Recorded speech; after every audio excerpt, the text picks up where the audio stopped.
Assalamualaikum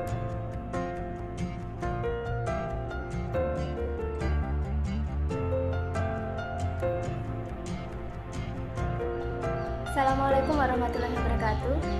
Alhamdulillahirrabbilalamin. Salatu wassalamu ala asrafil anbiya'i wal mursalin wa ala alihi washabihi ajmain, amma ba'du. Alhamdulillah, dalam kesempatan kali ini saya akan share video materi perkuliahan Curriculum Material and Development. Video kali ini mewakili pertemuan ke-10, sehingga video kali ini merupakan kelanjutan dari video yang sebelumnya, di mana video sebelumnya sudah saya share PPT-nya juga dalam bentuk YouTube video.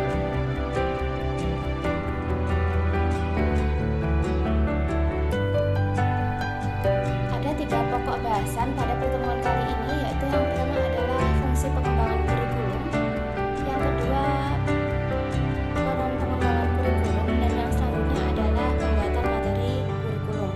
Langsung saja kita berangkat pada fungsi pengembangan kurikulum, pokok bahasan yang pertama. Fungsi pengembangan kurikulum ada 7 poin. Yang pertama adalah fungsi kurikulum dalam mencapai tujuan pendidikan. Yang kedua, fungsi kurikulum bagi peserta didik. Yang ketiga, fungsi kurikulum bagi pendidik. Yang keempat adalah fungsi kurikulum bagi kepala atau pembina sekolah atau madrasah. Yang kelima, fungsi kurikulum bagi orang tua atau kita menyebutnya sebagai wali murid. Yang keenam adalah fungsi kurikulum bagi sekolah terhadap tingkat di atasnya.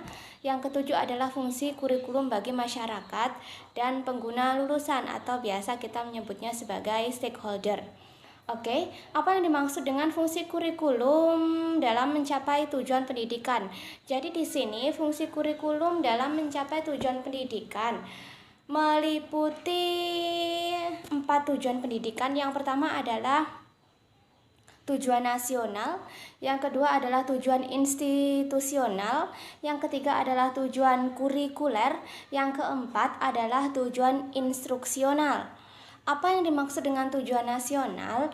Tujuan nasional adalah tujuan yang tercantum dalam pembukaan Undang-Undang 1945, di mana di sana bertuliskan bahwa tujuan dari pendidikan nasional adalah mencerdaskan kehidupan bangsa. Jadi fungsi pengembangan kurikulum ini bersifat luas, mencerdaskan kehidupan bangsa bagi seluruh rakyat Indonesia. Kemudian, tujuan institusional. Apa yang dimaksud dengan tujuan institusional?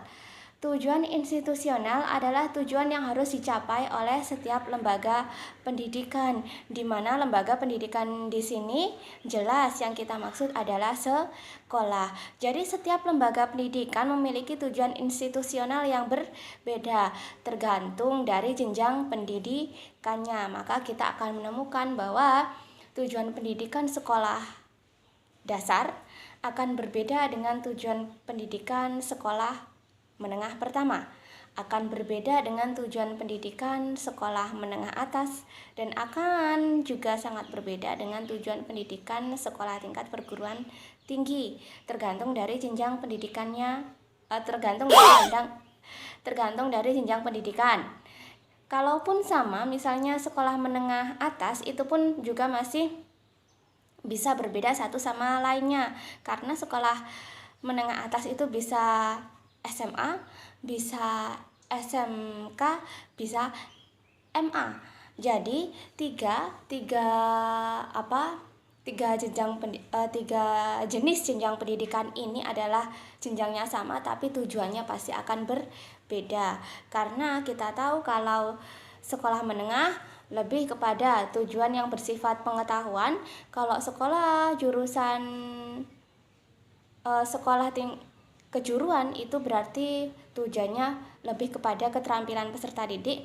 Kalau sekolah keislaman seperti MA, maka tujuannya adalah ilmu keislaman. Pada intinya mereka memiliki tujuan yang sama yang tercantum pada pembukaan Undang-Undang Dasar, tapi mereka memiliki tujuan yang lebih spesifik tergantung dari spesialisasi masing-masing lembaga jenjang pendidikan. Kemudian yang selanjutnya adalah tujuan kurikuler. Apa yang dimaksud dengan tujuan kurikuler? Tujuan kurikuler adalah tujuan yang harus dicapai oleh setiap bidang studi. Jadi lebih mengerucut ya. Kalau tadi nasional lebih umum, kemudian institusional sedikit mengerucut, sekarang kita lebih kepada sangat khusus, yaitu tujuan kurikuler. Jadi ini lebih kepada tujuan yang harus dicapai oleh setiap mata pelajaran atau setiap bidang studi. Setelah tujuan kurikuler, kita lebih mengerucut lagi pada tujuan instruksional. Apa yang dimaksud dengan tujuan instruksional? Tujuan instruksional adalah tujuan dari proses pembelajaran yang menggambarkan pengetahuan, kemampuan, keterampilan, dan sikap yang harus dimiliki oleh peserta didik sebagai akibat dari proses pengajaran. Jadi kalau tadi tujuan kurikuler itu adalah tujuan yang harus dicapai oleh setiap bidang studi, tapi kalau tujuan instruksional itu lebih kepada akibat dari pembelajaran yang bisa ditunjukkan oleh peserta didik. Kemudian kita beralih pada fungsi kurikulum yang kedua. Fungsi kurikulum yang kedua adalah fungsi kurikulum bagi peserta didik. Fungsi kurikulum bagi peserta didik adalah sebagai bekal untuk mengembangkan segala kemampuan yang ada pada diri peserta didik agar menjadi individu yang lebih baik dari sebelumnya. Maka di sini kemampuan yang diharapkan yang bisa berkembang dari seorang peserta didik adalah 1, kemampuan kognitif, 2, kemampuan keterampilan, yang selanjutnya adalah kemampuan afektif atau kita menyebutnya sebagai kemampuan sikap yang bisa ditunjukkan dan bisa diamati oleh para pendidik. Fungsi ketiga, fungsi ketiga. Fungsi kurikulum yang ketiga adalah fungsi kurikulum bagi pendidik. Apa fungsi kurikulum bagi pendidik? Fungsi kurikulum bagi pendidik adalah sebagai pedoman kerja dalam menyusun dan mengorganisir pengalaman belajar para peserta didik. Jadi kurikulum itu berfungsi sebagai pedoman kerja. Supaya apa? Supaya kalau ngajar itu gak serampangan, supaya tujuannya jelas, proses belajarnya jelas, materi yang diajarkan juga jelas. Materi yang diajarkan jelas dari tingkat kelas, maksudnya dari kelas 1, kelas 2, kelas 3 itu jelas berbeda. Jangan sampai terjadi yang namanya tumpang tindih. Itu fungsi kurikulum bagi pendidik. Yang kedua adalah pedoman untuk mengadakan evaluasi terhadap perkembangan anak didik dalam rangka menyerap sejumlah pengalaman yang diberikan. Jadi fungsi kurikulum yang bagi pendidik yang kedua apa? Pedoman untuk mengadakan evaluasi terhadap siapa? Terhadap perkembangan peserta didik. Jadi kalau pertama adalah digunakan untuk mengorganisir pengalaman belajar, apakah ini sesuai dengan perkembangan peserta didik? Kalau memang tidak sesuai, maka perlu diadakan rombak kurikulum. Tapi rombak kurikulum itu pun tidak bisa dilakukan secara langsung, harus bertahap, harus menunggu beberapa tahun, misalnya 5 tahun sekali atau 3 tahun sekali, karena proses evaluasi terhadap perkembangan peserta didik dalam rangka menyerap pengalaman yang diberikan itu terkadang tidak bisa dilihat secara langsung. Evaluasi perkembangan anak didik dalam rangka menyerap sejumlah pengalaman yang diberikan itu bisa dievaluasi setiap 1 tahun sekali.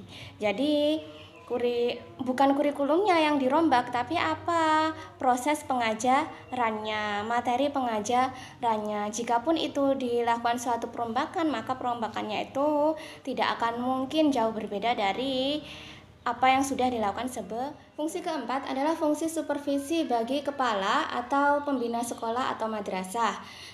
Jadi, fungsi kurikulum di sini adalah fungsi sebagai supervisi. Supervisi dalam bentuk yang pertama adalah memperbaiki situasi belajar, yang kedua adalah supervisi untuk memberikan bantuan kepada guru atau pendidik dalam mengajar. Jadi, fungsi supervisi di sini adalah fungsi supervisi dari kepala sekolah untuk guru. Oke. Sekarang kita move on ke fungsi kurikulum yang kelima, yaitu fungsi kurikulum bagi orang tua atau peserta didik. Jadi apa fungsi kurikulum bagi orang tua peserta didik atau kita menyebutnya sebagai wali murid?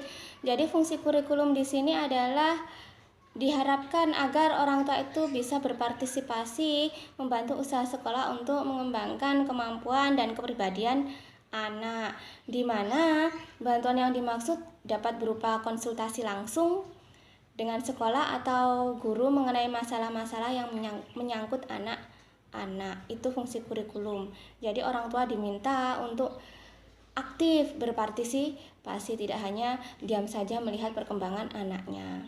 Jika perkembangan anak dirasa lambat, maka orang tua perlu bertanya kepada gurunya. Gitu.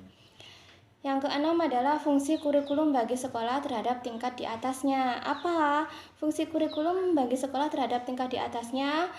Adalah pemeliharaan keseimbangan proses pendidikan. Jadi kurikulum itu berfungsi agar sekolah dengan jenjang berikutnya itu seimbang atau sejalan atau berkesinambungan gitu. Jadi kalau misalnya di TK dan di SD, maka keseimbangan proses pendidikannya akan terjadi jika materi yang ada di TK itu tidak melebihi materi yang diberikan di SD, dan itu tidak mungkin terjadi. Kenapa? Karena tingkat kemampuan anak SD juga tingkat kemampuan anak TK itu berbeda. Jadi memelihara keseimbangan proses pendidikan. Maksudnya proses pendidikan itu apa? Proses belajar dari TK, dari SD, SMP dan SMA itu diharapkan seimbang, berkesinambungan, sambung menyambung menjadi satu. Itulah Indonesia. Fungsi kurikulum bagi sekolah terhadap tingkat di atasnya itu jika memang sama-sama sekolah ya. Tapi kalau misalnya tingkat di atasnya itu adalah dinas pendidikan, maka harapannya adalah apa yang disampaikan oleh dinas pendidikan itu dilaksanakan oleh sekolah. Dinas pendidikan tingkat daerah dilaksanakan oleh sekolah. Jadi sekolah menyelenggarakan pendidikan berdasarkan instruksi dari dinas pendidikan daerah. Yang selanjutnya adalah fungsi kurikulum bagi masyarakat dan pengguna lulusan. Apa fungsi kurikulum bagi masyarakat dan pengguna lulusan? 1. Berpartisipasi memberikan kontribusi dalam memperlancar pelaksanaan program pendidikan. Pendidikan apa? Pendidikan yang dibutuhkan masyarakat. Jadi kurikulum di sini adalah berpartisipasi untuk menyediakan tenaga kerja yang dibutuhkan oleh masyarakat. Itu yang pertama. Yang kedua adalah, jadi ini fungsi terbalik ya. Yang kedua ini lebih, kalau pertama ada kurikulum untuk masyarakat, sekarang adalah masyarakat untuk kurikulum. Jadi apa fungsinya? Memberikan kritik dan saran yang konstruktif demi penyempurnaan program pendidikan di sekolah agar lebih serasi. Jadi ada dua. Yang pertama adalah memberikan kontribusi dengan harapan lulusan itu bisa diserap kerja oleh masyarakat. Yang kedua adalah memberikan kritik. Jadi dari masyarakat untuk kurikulum yang pertama adalah kurikulum bagi masyarakat. Kalau tadi kita sudah membahas mengenai fungsi kurikulum, sekarang kita move on pada peran kurikulum. Peran pengembangan kurikulum maksud saya itu ada tiga. Yang pertama adalah peran konservatif, 1. Yang kedua ada peran kritis atau evaluatif. Yang ketiga adalah peran kreatif. Semuanya diakhiri dengan tif. Yang pertama kita beranjak pada peran konservatif. Apa yang dimaksud dengan peran konservatif? Konservatif berarti perlindungan, melindungi, melestarikan. Jadi peran konservatif adalah peran kurikulum sebagai salah satu sarana mentransmisikan dan menafsirkan warisan sosial kepada peserta didik atau generasi muda. Jadi apa peran pengembangan kurikulum di sini? Peran pengembangan kurikulum di sini adalah melestarikan budaya yang ada di masyarakat. rakat. Itu adalah peran konservatif, melestarikan, peran melestarikan. Yang selanjutnya adalah peran kritis atau peran evaluatif. Kalau tadi sudah ada peran konservatif, sekarang kita ke peran kritis. Apa yang dimaksud dengan peran kritis atau evaluatif? Peran kritis atau evaluatif adalah peran kurikulum sebagai salah satu kontrol sosial dengan mempertahankan nilai sosial yang dianggap positif dan menghilangkan nilai sosial yang dianggap tidak sesuai dengan keadaan atau kebudayaan yang berlaku di masyarakat. Jadi peran evaluatif di sini adalah peran kurikulum sebagai kontrol sosial. Kontrol sosial apa? Kontrol sosial atau kontrol sosial terhadap norma yang berlaku di masyarakat. Jika memang nilai-nilai yang berlaku di masyarakat itu positif bagi generasi muda, generasi penerus bangsa, generasi para peserta didik, maka nilai sosial itu akan dipertahankan, akan diajarkan. Tapi jika memang tidak sesuai, maka itu akan dihilangkan, atau bukan dihilangkan tapi diberitahukan kepada para peserta didik bahwa ini tidak sesuai dan sebaiknya tidak dilaksanakan. Itu yang dimaksud dengan peran kritis atau peran evaluatif. Kita menyebutnya sebagai peran kontrol. Yang ketiga adalah peran kreatif. Apa yang dimaksud dengan peran kreatif? Peran kreatif adalah peran kurikulum sebagai pencipta dan penyusun sesuatu yang baru yang sesuai dengan kebutuhan masyarakat di masa sekarang dan juga di masa yang akan datang. Jadi kurikulum itu fungsinya apa? Kurikulum itu fungsinya mencetak generasi baru. Generasi apa? Generasi yang namanya baru pasti lebih baik daripada yang sebelumnya. Yang siap pakai kapan? Sekarang dan di masa yang akan datang. Itu namanya peran kreatif. Oke, sekarang kita pindah pada pokok bahasan yang selanjutnya, yaitu pokok bahasan mengenai materi pembuatan kurikulum. Jadi materi pembuatan keputusan kurikulum itu ada dua. Yang pertama adalah sentralisasi, yang kedua adalah desentralisasi. Apa yang dimaksud dengan sentralisasi? Kita tahu sentralisasi itu artinya berasal dari kata sentral yang artinya pusat. Maka sentralisasi adalah memusatkan seluruh wewenang kepada sejumlah kecil orang yang berada di posisi puncak pada suatu struktur organisasi. Dalam dunia pendidikan, kita bisa mengartikannya sebagai seluruh wewenang pendidikan terpusat pada pemerintah pusat.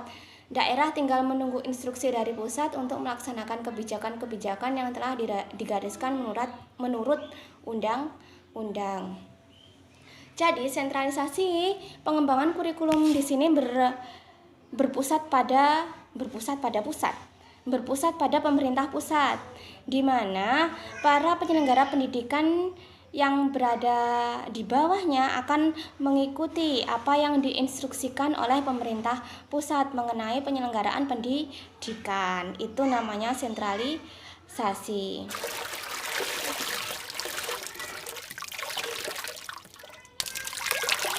Yang selanjutnya adalah desentralisasi pengembangan kurikulum. Apa yang dimaksud dengan desentralisasi pengembangan kurikulum? Desentralisasi pengembangan kurikulum adalah pendelegasian wewenang dalam membuat keputusan dan kebijakan kepada orang-orang yang berada pada level bawah dalam satu struktur organisasi. Pengertian secara umum, pengertian desentralisasinya saja. Tapi kalau desentralisasi pendidikan artinya apa? Pelimpahan kewenangan dari pemerintah pusat kepada pemerintah daerah atau kabupaten atau kota untuk mengatur, mengurus, membina, mengawasi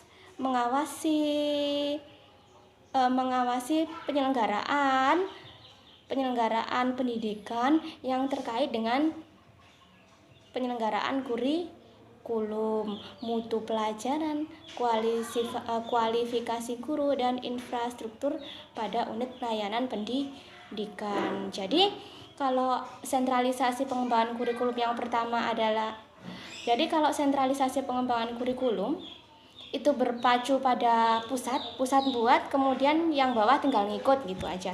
Tapi kalau desentralisasi pengembangan kurikulum, maka pusat cuma mengatakan kurikulum dibuat oleh lembaga pendidikan masing-masing, maka setiap lembaga pendidikan memiliki kewenangan khusus untuk membuat kurikulum sesuai dengan apa yang diharapkan. Itu namanya desentralisasi. Lalu, apakah masing-masing dari pengembangan kurikulum itu memiliki kelemahan? Kalau kelebihan pasti ada. Misalnya, kalau kelebihannya sentralisasi, maka penyelenggaraan pendidikan bisa sama rata.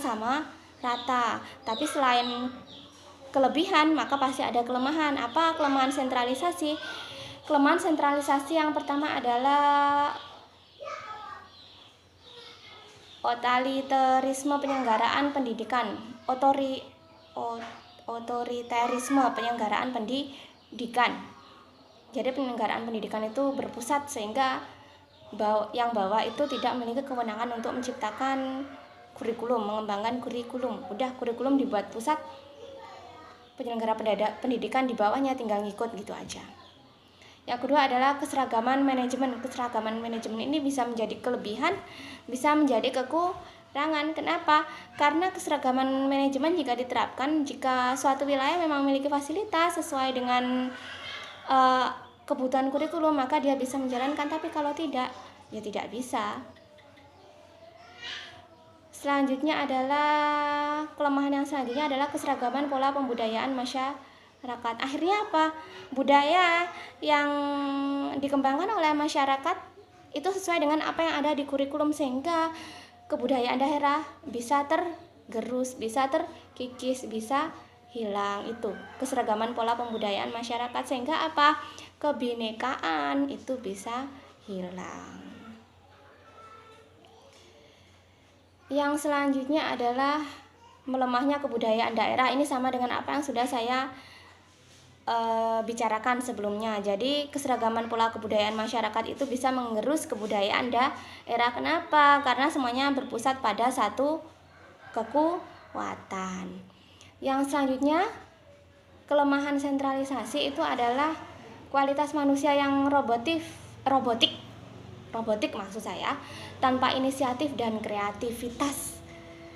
Karena tidak diberi kesempatan untuk mengembangkan kemampuan, tidak ada pengakuan bahwa setiap individu adalah unik, maka kualitas peserta didik yang dihasilkan adalah sama rasa, sama rata, sama kemampuannya, sama keterampilannya, sehingga apa?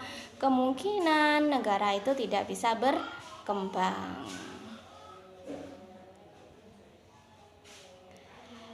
Jika sentralisasi memiliki kelebihan dan kekurangan, maka tentu desentralisasi juga memiliki kelebihan dan kekurangan. Apa kelebihan desentralisasi? Yang pertama adalah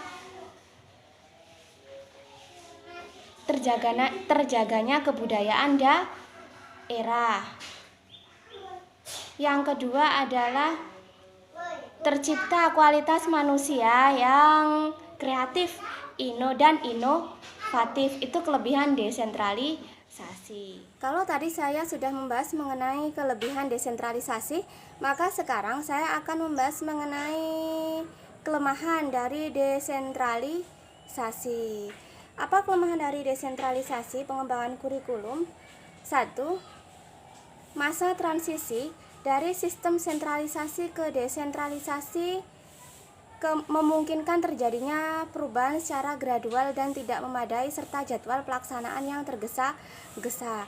Jadi jika itu didesentralisasikan, maka pelaksanaan pembelajaran, pelaksanaan penyelenggaraan pendidikan itu tidak akan sama. Jika pusat hanya mengatakan hari tanggal X menyelenggarakan pendidikan, tapi ada beberapa daerah yang tidak siap, maka persiapannya akan tergesa-gesa, sehingga persiapan yang dilaksanakan tidak akan menjadi lebih baik daripada jika itu dilaksanakan secara sentralisasi. Itu maksudnya.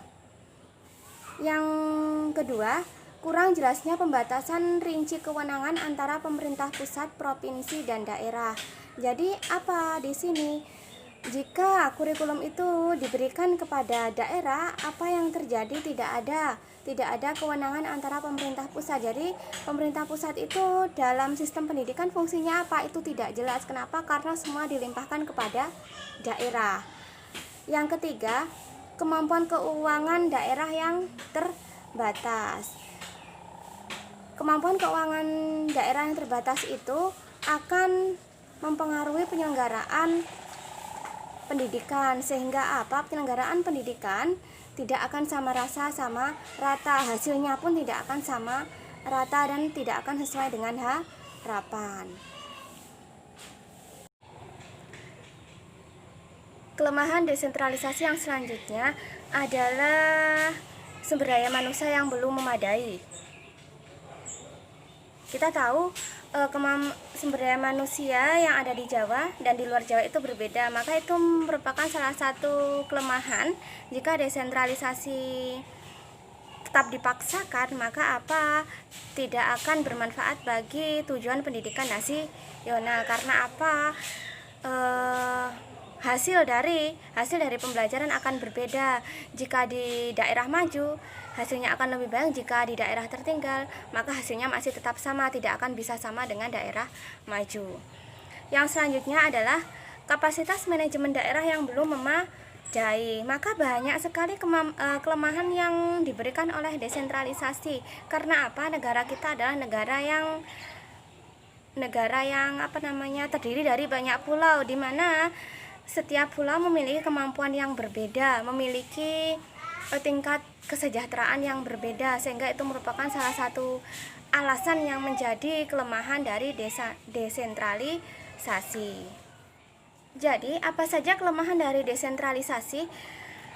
Secara singkat, kelemahan desentralisasi itu terjadi karena adanya keberagaman sumber daya alam dan juga keberagaman sumber daya manusia yang ada di Indonesia. Maka kelemahan dari desentralisasi selain sumber daya manusia yang tidak memenuhi, yang belum memadai, juga kepada kapasitas manajemen daerah, di mana ini ada hubungannya dengan sumber daya alam atau sumber daya yang ada di daerah, berhubungan dengan fasilitas yang ada di daerah.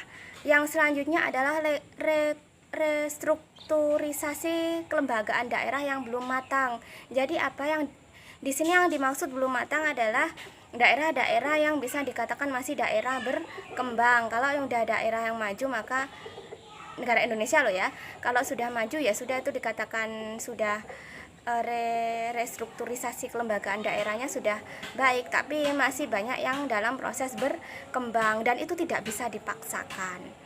Kelemahan desentralisasi yang ketiga adalah pemerintah pusat secara psikologis belum siap untuk kehilangan otoritasnya. Karena apa? Karena pemerintah pusat menyadari bahwa negara kita adalah negara berkembang dengan kemampuan yang berbeda-beda, sama seperti apa yang saya sudah ucapkan. Tapi bagaimana sih proses pengembangan kurikulum kita? Bagaimana pembuatan materi kurikulum yang ada di negara kita? Pembuatan materi kurikulum yang ada di negara kita adalah menggunakan sentralisasi, tapi sentralisasi yang demokrasi, sehingga apa? Setiap daerah memiliki kewenangan khusus untuk mengembangkan kurikulum sesuai dengan kebudayaan mereka. Dengan tujuan apa? Kebudayaan daerah tidak terkikis atau tidak tergerus, tetapi tujuan nasional tetap tercapai. Itu jadi pembuatan materi kurikulum di negara kita itu adalah kombinasi antara sentralisasi dan desentralisasi. Jika memang nanti ada pertanyaan seputar 3 pokok bahasan kita hari ini, yaitu fungsi pengembangan kurikulum, peran pengembangan kurikulum, dan juga pembuatan materi kurikulum, bisa WA ya. Oke, saya rasa materi presentasi untuk hari ini cukup sekian. Ada kurangnya saya mohon maaf. Terima kasih sudah watching my presentation. Thank you for watching. Assalamualaikum warahmatullahi wabarakatuh.